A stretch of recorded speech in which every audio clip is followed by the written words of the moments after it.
999-এ phone করে সাহায্য চেয়ে উল্টো নির্যাতনের শিকার হয়েছেন।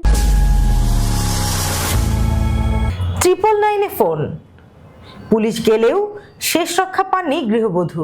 কি হয়েছিল সেই গৃহবধূর সাথে সেটি আমরা জানবো আঞ্জুমান আরা অনু থেকে, এবং আপনাদের সাথে রয়েছে আমি স্নিগ্ধা আখি। ধন্যবাদ আখি, ধন্যবাদ দর্শক আমাদের সঙ্গে থাকার জন্য। আজকে আমরা যেই ঘটনাটি নিয়ে আলোচনা করব সেটি শুধু একটি পারিবারিক সহিংসতার ঘটনা নয়, এটি আমাদের জরুরি সেবা ব্যবস্থা, আইন শৃঙ্খলা রক্ষা এবং একজন নারীর নিরাপত্তা কাঠামোর ভয়াবহ ব্যর্থতার একটি বাস্তব চিত্র উঠে এসেছে। রাজধানীর রমনা থানার অধীনস্থ মগবাজার এলাকার রূপা আক্তার এবং জালালউদ্দিন দম্পতি, তাদের সংসার জীবন 16 বছরে, তাদের ঘরে 4টি সন্তান রয়েছেন। জালালউদ্দিন পেশায় একজন কাস্টম ইন্সপেক্টর এবং তিনি ঢাকা এয়ারপোর্টে কর্মরত আছেন। ভুক্তভোগী রূপা আক্তার জানায় জালালউদ্দিন তাকে দীর্ঘদিন থেকে শারীরিক এবং মানসিক নির্যাতন করে আসছে। লাস্ট ঘটনাটি ঘটে 6 জানুয়ারি মঙ্গলবার।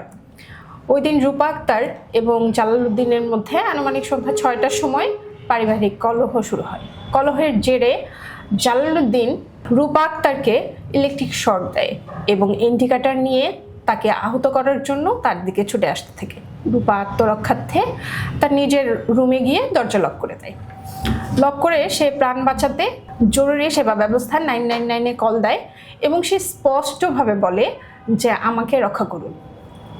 তার কল পেয়ে যথারীতি পুলিশ আসে এবং এসে এখানে একটা ভয়ানক ঘটনাই বলা চলে এটা।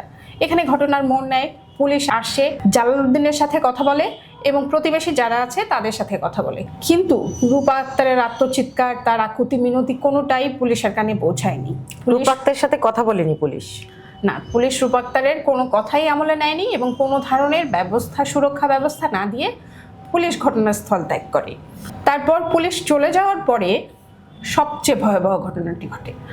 তখন রূপা আক্তার ঘর থেকে বের হয়ে আসেন। রূপা আক্তার ঘর থেকে যখন বের হয়ে আসে তখন জালালউদ্দিন তার শরীরের বিভিন্ন জায়গায় আঘাত করে, গলা, কাঁধ, হাত, পেটে আঘাত করে এবং প্রচুর রক্তক্ষরণ হয়। রূপা আক্তার নিজের আত্মরক্ষার্থে ঘর থেকে বেরিয়ে রাস্তায় চলে আসেন এবং এলাকাবাসী তাকে রক্তাক্ত অবস্থায় উদ্ধার করে ঢাকা মেডিকেল কলেজ হসপিটালে আনুমানিক রাত 12টার সময় ভর্তি করান।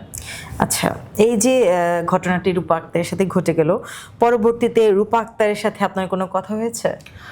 আমাদের রূপা আক্তারের সাথে কথা হয়েছে। রূপা আক্তার বলেছেন তার স্বামী 2018 সাল থেকে বিভিন্ন রকম অভিযোগ এনে তাকে বিভিন্নভাবে শারীরিকভাবে নির্যাতন করছে। নির্যাতন বহুদিন আগে থেকেই করছিলেন, 2018 সাল থেকে এটি ভয়াবহ রূপ নেয়। কখনো পরকীয়া, কখনো বিভিন্ন ধরনের অভিযোগ নিয়ে স্বামী তাকে আসলে তার উপর অত্যাচার করার জন্য বিভিন্ন অজুহাত যাকে বলে, যেমন বিভিন্ন ধরনের অজুহাত নিয়ে এসে তার উপরে অত্যাচার করে। রূপা আক্তার অনেকবার থানায় গিয়েছে মামলা করার জন্য বা সাধারণ ডায়েরি করার জন্য, কিন্তু যেহেতু রূপা আক্তার এবং জালালউদ্দিন দম্পতির 16 বছরের সংসার, তাদের 4টি সন্তান আছে, সন্তানের ভবিষ্যৎ সবকিছু চিন্তা করে উনি আর মামলাটি করেননি বা অভিযোগটা করেননি। স্বাভাবিক, আমাদের বাংলাদেশে যারা মেয়েরা আছে তারা সবসময় চেষ্টা করে সংসারকে কিভাবে টিকিয়ে রাখা যায়। সবাই না, কিছু মেয়েরা তো ভুল পথে যাচ্ছে, সেজন্য বিভিন্ন রকমের দুর্ঘটনাও ঘটছে। তবে তারপরেও আছে তো ভালো মন্দ মিলেই মানুষ।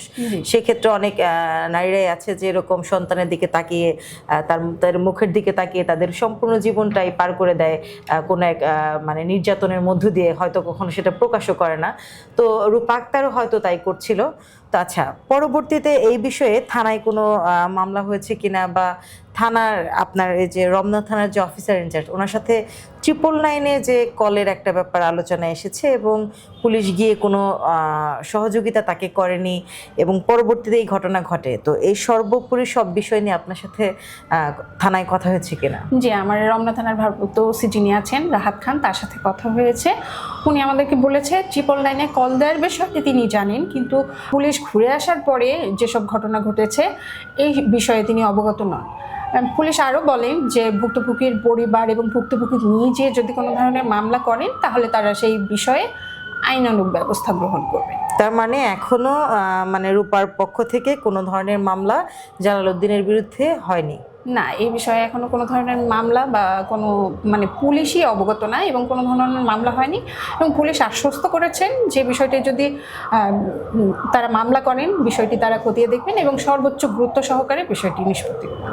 জি, ধন্যবাদ অনু। ধন্যবাদ দর্শক এতক্ষণ সময় আমাদের সাথে থাকার জন্য। আসলে আজকে আমরা যে ব্যাপারটি জানলাম সেটি আমরা বলবো যে আইনের বড় রকমের একটি ব্যর্থতা। কারণ 999-এর পুলিশ যদি গিয়ে তাকে রূপা আক্তারকে সহযোগিতা করতো বা ওই মুহূর্তে কোনো অ্যাকশন নিত, তাহলে হয়তো বা রূপা আক্তার এরকম গুরুতর আহত হয়ে আজকে চিকিৎসাধীন অবস্থায় ঢাকা মেডিকেলে থাকতো না। তো আমরা যারা নারীরা আছি সবসময় অনেক সময় হয় যে সন্তানের দিকে তাকিয়ে আমরা সব কিছু নীরবে শুয়ে যাই। তবে সন্তান সংসার সবই প্রয়োজন, তারপরে জীবনের মূল্যটাও অনেক। আমরা চেষ্টা করব যে এই ধরনের নির্যাতনের শিকার গোপনে না হয়ে এগুলিতে বড় রকমের পর্যায়ে যাতে না যায় তার আগেই কোনো আইনগত ব্যবস্থা নেওয়ার জন্য, এবং চেষ্টা করব যে নিজের জানমাল হেফাজত করে তারপর বাকি দিক চিন্তা করার জন্য। তো আজকের মতো বিদায় নিচ্ছি। আল্লাহ হাফেজ।